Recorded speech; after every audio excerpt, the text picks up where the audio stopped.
What's up, grappling fans? My name is John Evans, and thanks for joining me again today for another Brazilian Jiu-Jitsu tournament match. Today's match is going to be in the black belt division of the 2014 World Jiu-Jitsu Championship, and this one, I've got a little treat for you, is with Murilo Santana, who, if you're not really familiar with him, is a phenomenal grappler, and we will go ahead and check that thing out. Real quick, I just wanted to say, just like in the last video, go check out this video. Just check it out. No questions asked. Just that's it. That's all the information you get. No, it was a video panel that we did. Making it seem like I did it. No, it was put on by the Verbal Tap podcast guys. Really funny dudes. And they had me on as a guest panelist, and I thought it came out pretty well. We talked about the Worlds 2014 and also the EBI and the Dream Jiu-Jitsu Gi and No Gi Brown Belt Tournament. So yeah, just there's a link. You can click on the video right there, and then also give some love to the Verbal Tap guys. So I will have a link to their thing in the description below. So all right, let's go ahead and get on to the video.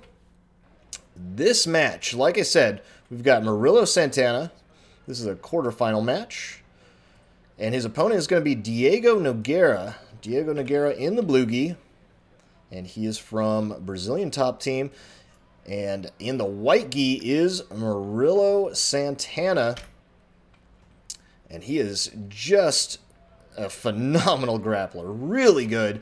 Solid, and anyone that trains with him, every time I hear about someone that's trained with him, just says that he's just a ridiculous beast. Even if he can't quite get it, show that off in a tournament, which usually he can, but even if he does come up maybe just slightly short of the gold, he's still very good. And you can see he jumps right into this. I think he was trying to shoot for a reverse de la Riva hook and maybe turn that into a quick sweep. But his opponent, his opponent was able to actually doing some very fancy footwork. I had to look at that one real quick there. He kind of leg worked out of it, so that way his leg was all the way over to the hip and nearly past the guard. So that didn't turn out exactly the way that Murilo wanted, but Murilo is definitely not going to just sit there while somebody passes his guard. And man, Diego, whew, he is really being aggressive. He tried to jump for mount, which is just showing Murilo Santana not a lot of respect, which is exactly what you need to do if you face somebody as good as Murilo Santana, because if you start hesitating against somebody like that, I mean, your chances are already not so great. So you need to give yourself every opportunity that you could possibly have. Murilo in a very good position.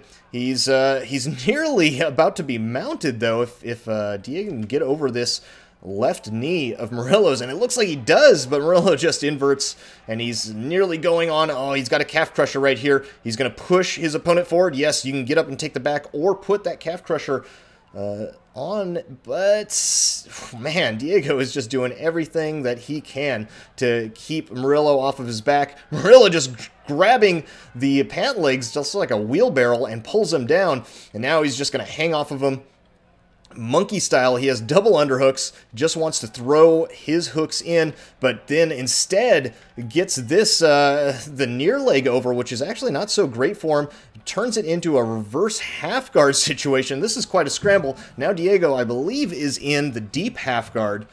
Yes, he is. And that's still going to be a sweep, though, because Murilo went from bottom to top. So despite all of Diego's wiliness and ending up in this arguably good position, especially if he gets these gi grips going in the deep half, he still went from from top to bottom, so he is going to be swept. But now he's in a very good sweeping position. These grips make it murder to be in a deep half. In fact, a lot of people think of deep half as being a no-gi game, but when you start throwing in these crazy grips, then you actually have a very big sweeping advantage. So it can be extremely tough to stop, even if you're good at passing deep half or just have an amazing base. Just because now you can't even extend your upper body, right? They're holding onto the lapel and they're pulling it very tight, so you can't even posture up if you wanted to, which is not always the best thing to do anyway. And look for Diego to possibly, and you can see Murilo's already ready for it. He's making this underhook because Diego may want to, and he only has just a split second to do it, but he will make this butterfly hook underneath the leg of Murilo and start to turn into him, and then it's all but over from there because the sweep is nearly inevitable. And now rolling back up onto his shoulder, but then puts himself kind of nearly out of the deep half guard as Murilo is fighting his hips back, and this is exactly what you want to do. It can be a very good idea to make a fist and put it in the bottom armpit on the ground of your opponent, because then you can fall back to the regular half guard, and that's exactly what he does. Now he's in a very good passing position, smashing the legs down of his opponent. Anytime your opponent, if you're passing their half guard, if their back is flat on the mat, especially if you have an underhook and maybe you're driving into them with your head and you get their legs turned to one side or the other, oh man, it is a very good passing position. You can see with all the pressure, he is able to just get right to the side, and Diego does not want to let him get those passing points, so he goes right to the turtle, but that allows Murilo to throw that hook in, and it's shocking how many people go to the turtle just because they don't want their guard pass. It's nearly like an ego thing, because yeah, you can concede and let the guard pass happen, but if you take this high risk, high reward escape path of going to turtle, then yeah, maybe they take your back, but maybe you get out and they don't get the points. So I think that's the reasoning behind it, but it's generally not the best idea, because you got somebody like Murilo Santana on your back and you try to go to turtle, they are probably going to sink the hooks in and then end up choking you out. But Diego doing a good job. If he can spin back into him from here, he will be back in the half guard. Remember, the half guard is just one hook away from the back mount and vice versa. So if he can spin back into him, he will be in the half guard.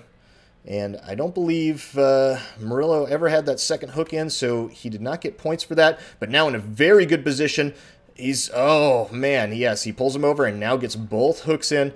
Nicely done. You'll sit them up on your lap just like he did, especially with the seatbelt grip. But he doesn't even have the seatbelt grip. His underhook is making this cross-collar grip. Typically, you cannot choke from there, to my knowledge, unless he has some wacky thing up his sleeve, which perhaps he does. But usually you're going to use this choking arm across the neck, and that's the one that's going to be the threatening one. You will grab deep on the collar, and then you can either set up the double lapel or you can go to the bow and arrow, whatever your heart's desire. And oh man, Diego is really struggling with this one, because now Murilo has the choking arm across and he is feeding with his underhooking arm a much deeper grip, and I think it's all but over here. He is trying to pull up on the elbow, which is what you should be doing, and if you can rotate into them and circle your head out, oh my goodness, and he gets out of it. Wow, very exciting. And immediately, though, Murilo, just not to be daunted by that one, goes right for the leg weave pass and smashes Diego right back down. Wow. That is, that's a really tough thing, because it can be demoralizing to pass your opponent's guard, do all this work, take the back, have a very good choke sunk in, and have your opponent escape. And you can maybe get a little bit in your own head, and that allows your opponent to get time to get their guard back and potentially come back and attack you. But Murilo is a seasoned vet. Just as soon as he gets put back into guard, doesn't even matter. He's just going to go right back to his passing game with no hesitation. That's exactly what you need to do. As you can see, it paid off quite a bit, as he's already passed the guard again, as to where if he had hesitated, potentially, then he could be maybe trying to defend a triangle choke or something from the guard of Diego. Now Diego, this arm is in no man's land. This is no good. Murilo's got a lot of options here, especially if he can staple the far arm down to the ground or against his opponent's body. You can step over, and you've got a lot of stuff. You've got an arm bar, you got a step over triangle, a lot of good options from here. You can loop this arm over to the far side, step over for a darce. Just a lot of fantastic stuff. It looks like he's putting the knee in the back. He's trying to take the back or mount, and because of this overhook, the back mount is a little bit weird, but it might force Diego to turn back to his back and just concede the regular mount, which may happen, and that's exactly what happens. But now Murilo pushing down on this wrist, and it looks like he's going to set up for the triangle. Oh, and he gets the mounted triangle, but he's going to go off right onto the armbar. And fantastic stuff from Murilo Santana. My goodness. That, I mean, Diego, he got hats off to him. He was a gamer. He was really pushing the pace. He was not giving anything to Murilo. I mean, it's a 10-minute match, and it nearly went a full 7 minutes into it. Of course, the score looks horrible for Diego, but that's, if you're watching the match, clearly not until the end was Murilo really dominating things, and Diego was fighting the whole way, so it was a good job for both of these people.